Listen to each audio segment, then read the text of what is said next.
Friday, late morning, social friends. How are you all doing? We have completed 6 months of the year. We're now in the second half. Halftime is over. And so with all of that said, let me add my co-host, Warren Wu, into today's conversation.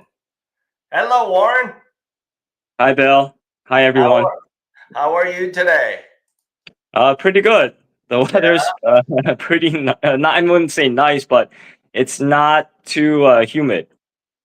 That's true. That's true. Even though we did get that humidity, I don't know, like a week or 2 weeks back for a good short run. I don't mind that. As soon as we know that the weather will flip on us.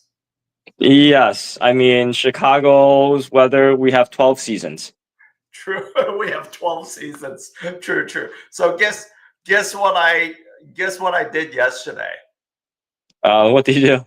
I did what I call the watering curse. What is that? Let me explain. You know how once you either water your lawn or you water or wash your car, well, guess what happens? It effing rains, right? Yeah. Did you get a lot of rain by you? Yes, we had flood warning. Did you? Okay. Well, we did too. Through, like the weather app. Was it really bad? Maybe here and there. That's what I felt. You know? Mm-hmm. Yeah. So that's my description of my watering curse.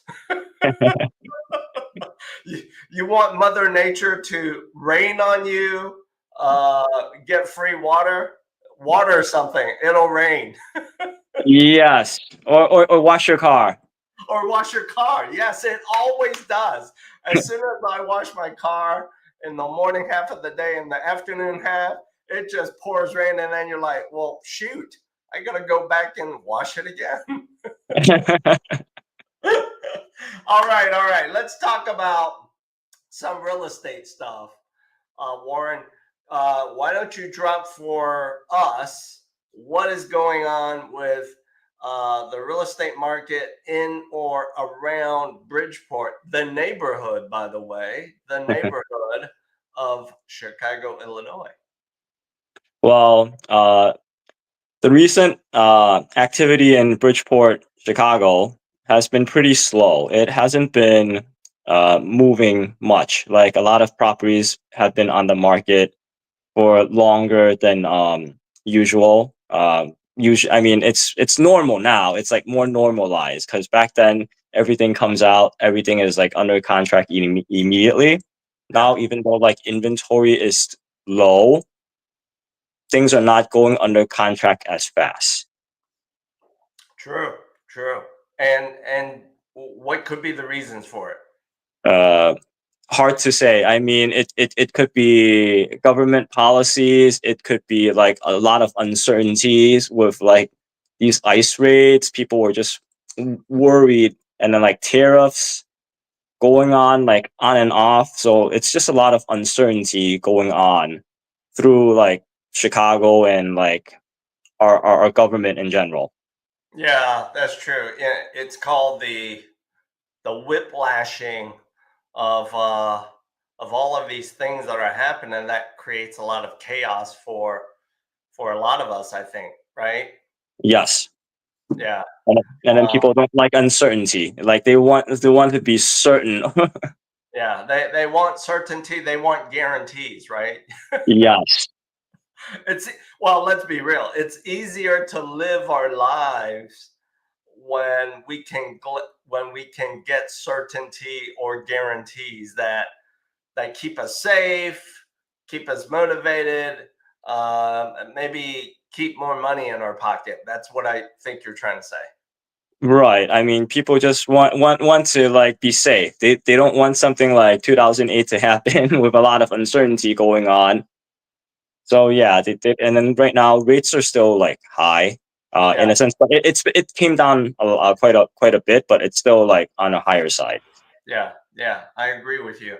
I mean, I'll share this with you, and maybe once I describe just enough of it, you might say, "Oh, Bill, I know exactly what you're talking about." Jog your memory. In Bridgeport, but specifically in Chinatown, there was a brand new construction multi-unit that was listed for sale close to $2 million several months ago. Do you know which one I'm talking about? Maybe. Yes. Okay. Yeah, I have an idea. It was right in the heart of Chinatown. Okay. All right.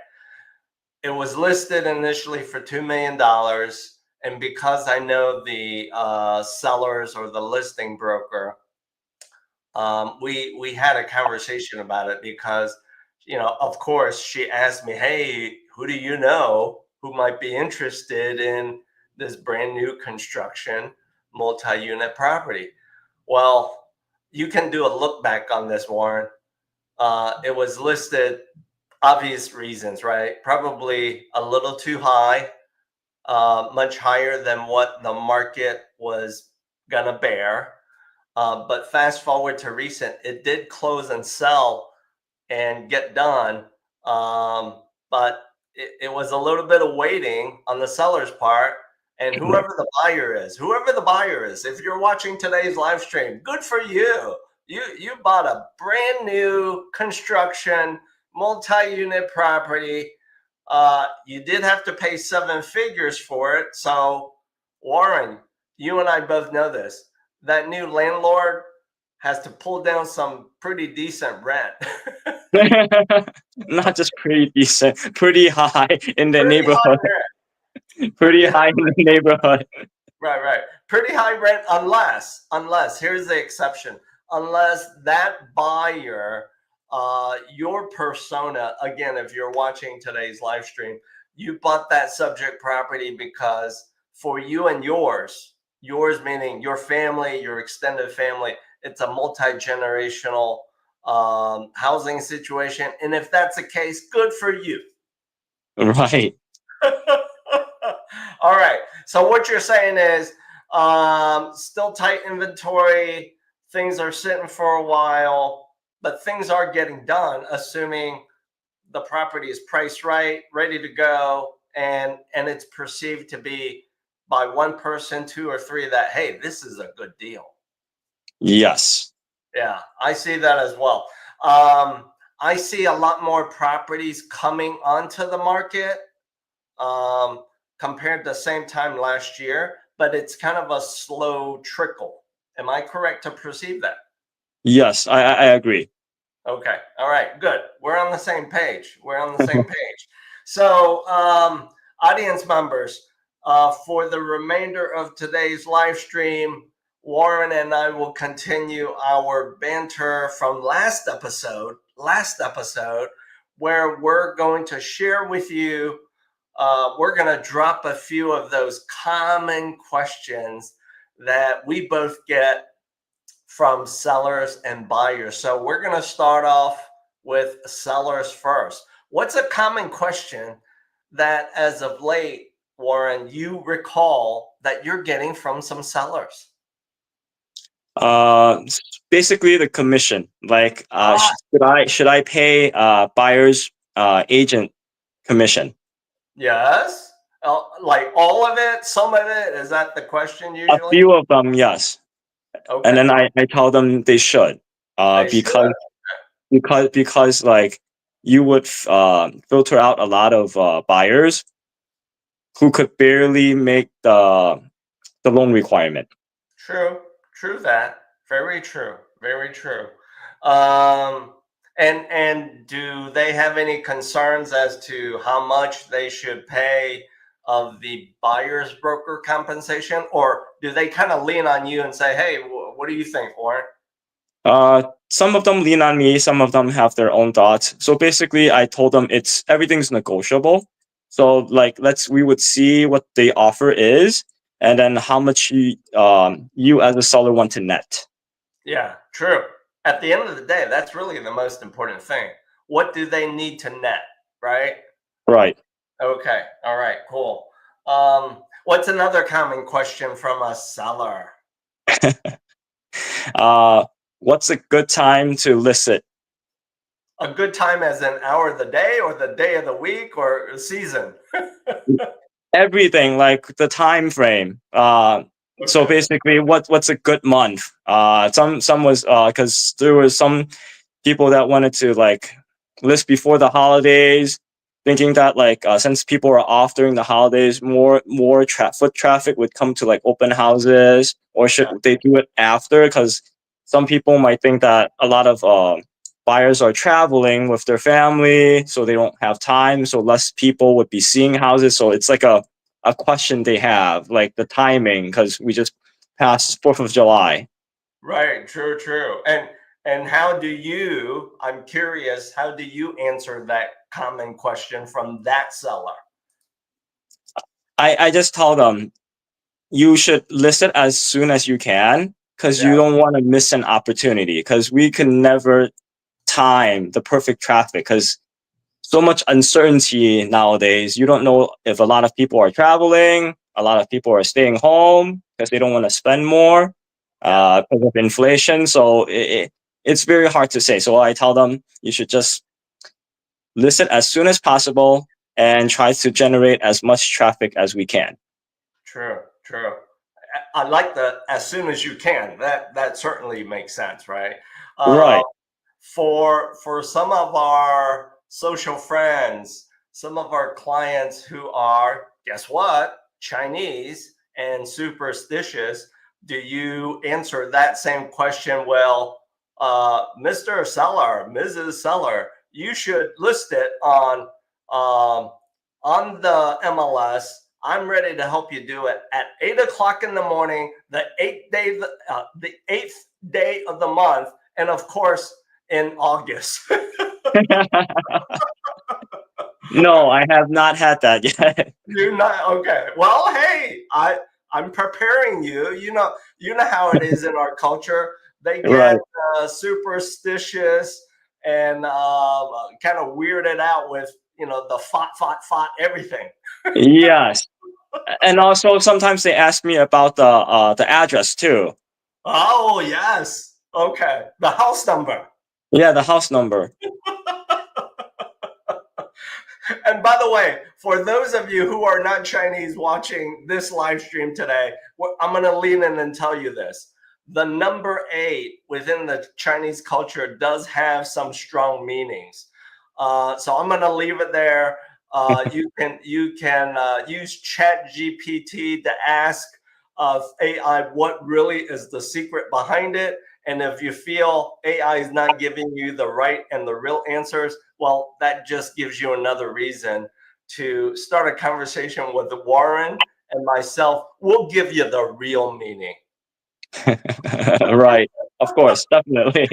Yeah, yeah.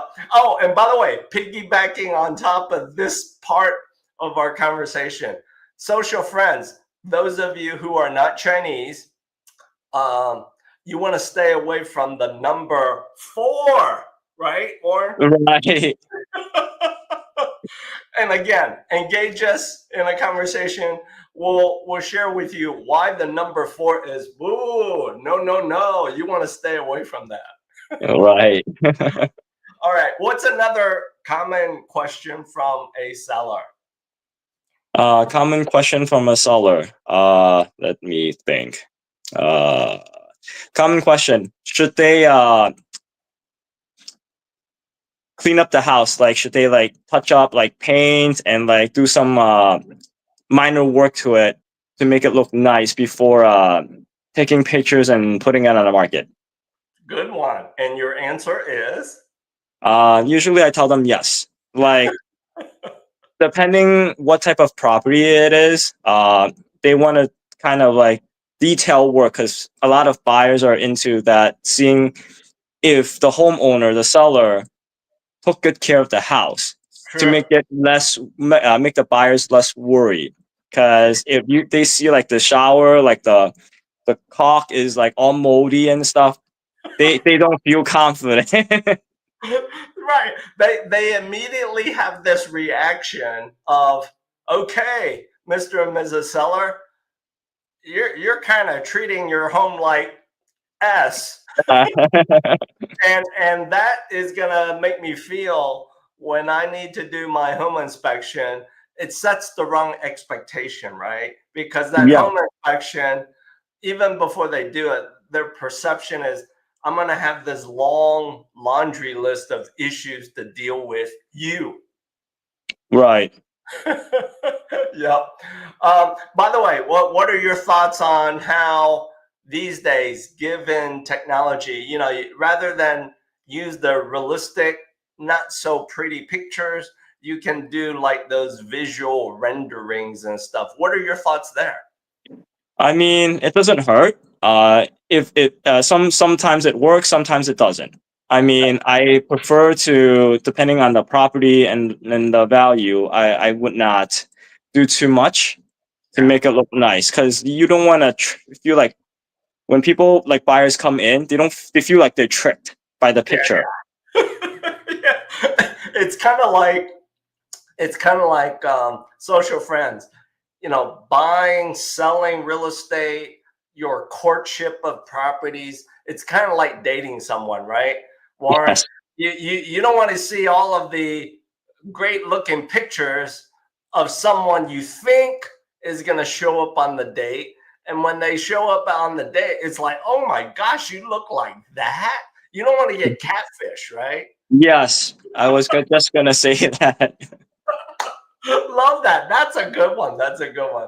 Oh, by the way, on a serious note, when you do use visual renderings, you as a real estate broker, do you have to disclose something special in the property descript, just so as part of being ethical and all that stuff? You guys do a great job with. Yes, yeah, we clicked that saying that that picture is virtual staging to let Okay. people know that it's not the real, that the furniture is not there, and then That that picture is chair, yeah, AI. It that worked on. right, right. That chair is not in the living room, so when you come in, don't expect to sit on that nice chair. Right. Love it. That's too funny. That's too funny. All right, let's shift gears now. Let's do the same with common questions we get from buyers. Do you want to lead off or you want me to lead off? This time, how about you lead off? All right, I'll lead Switch it off up a with bit. yeah, I'll lead off with this common question I get from certain buyers, not all of them. And this is a common question, which is, Bill, do I have to really show you how much money I earn and how I earn it to qualify for a loan? By the way, this is a serious question, serious common question. You want to hear my response to it? Yeah. By the way, before I answer, whenever I've gotten this question, I immediately scratch my head and wonder, like, well, what the heck, buyer? Do you earn income illegally or something? But in all seriousness, here's the answer. For those of you watching, if you may be this buyer that must ask this question, the serious answer is no. You don't have to share, you don't have to disclose the details of how you earn income, whether it's one stream or multiple streams.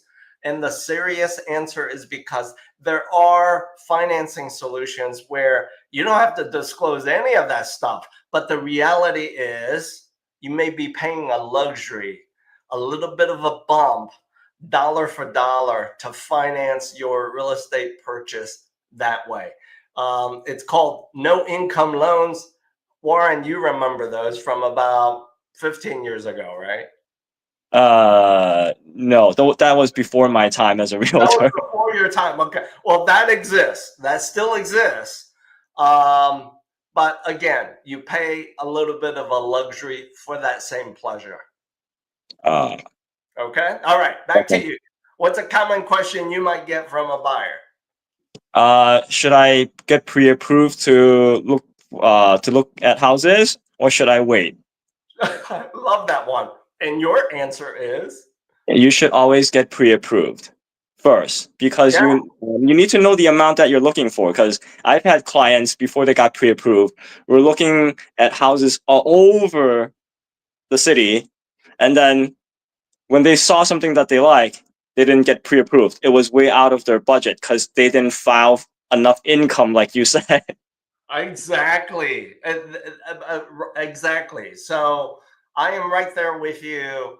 Um, while my answer might sound self-serving, I'm right there with you, Warren. You should get pre-approved as early as you feel ready and willing, right?